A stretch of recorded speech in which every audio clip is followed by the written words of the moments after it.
Hi, I'm Dale Lars Sanderson, and I'm with Small Business Ideas for Seniors.com.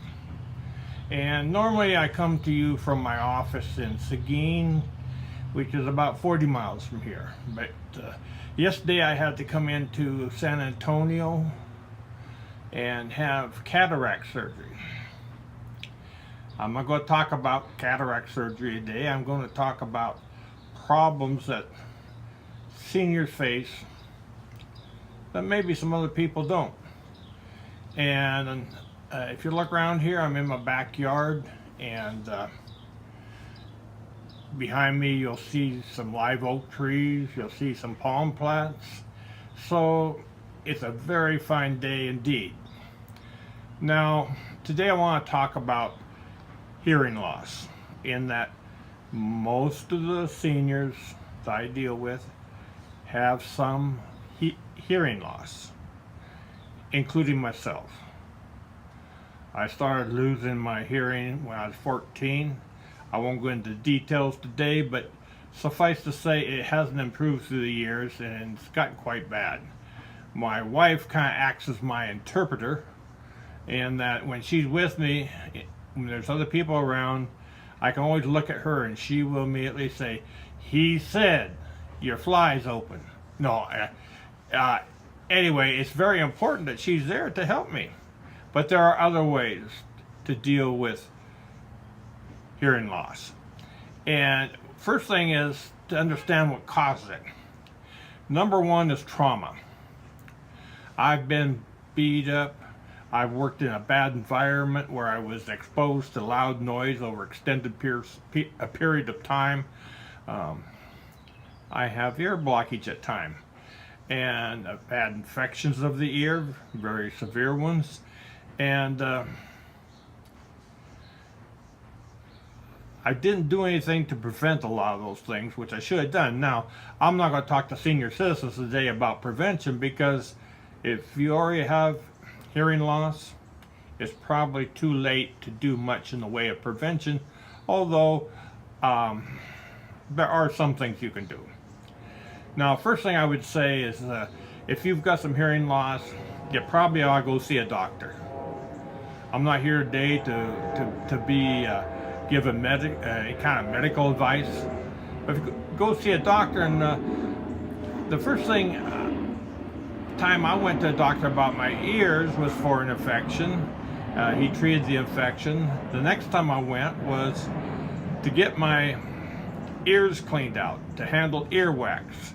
And they got a little vacuum machine that they just suck all that earwax off. That in itself might improve your hearing quite a bit. Now,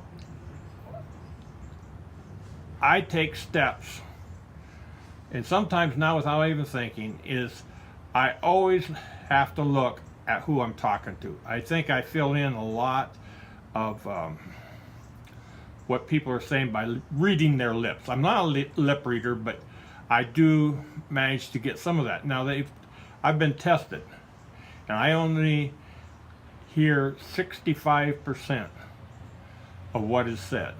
That's pretty bad. But I fill in up to 85%. So physical position is very important. You got to look at the people.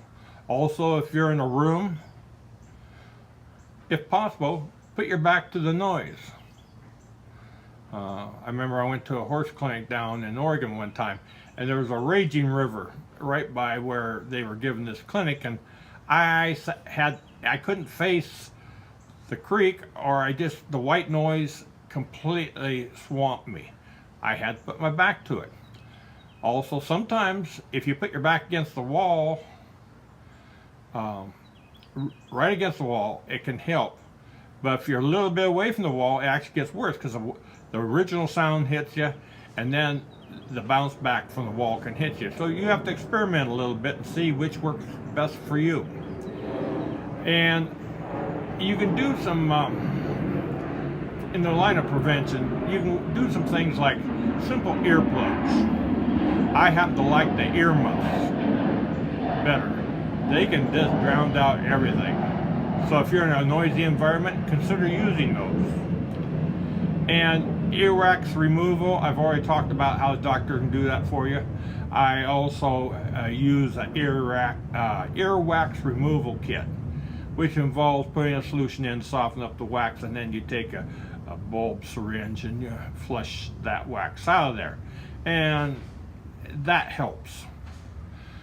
Now, they make amplifiers for almost everything. It can be simple. It can be, I have a set of speakers hooked up to my TV so I can get not only the right volume, but it's kind of got a little equalizer on it, and I can I can hear bass sounds better than I can the higher ones. So I diminish the bass sounds and I amplify the mid and high range. Now, I have a thing in town, which is where I'm at now. I'm at my home in town, and here I have some a long cable, 25-footer, that runs from my TV over by my chair, and I plug a headset in there. That helps me hear better. It also helps me stay married because my wife does not like the TV turned up as loud as I need it. Now, there are a number of headsets you can use, and I suggest you give that a try. And the last thing I'll talk about is hearing aids. I'm not going to talk about them because to a certain degree they don't work for me, so I'm not real hip on hearing aids.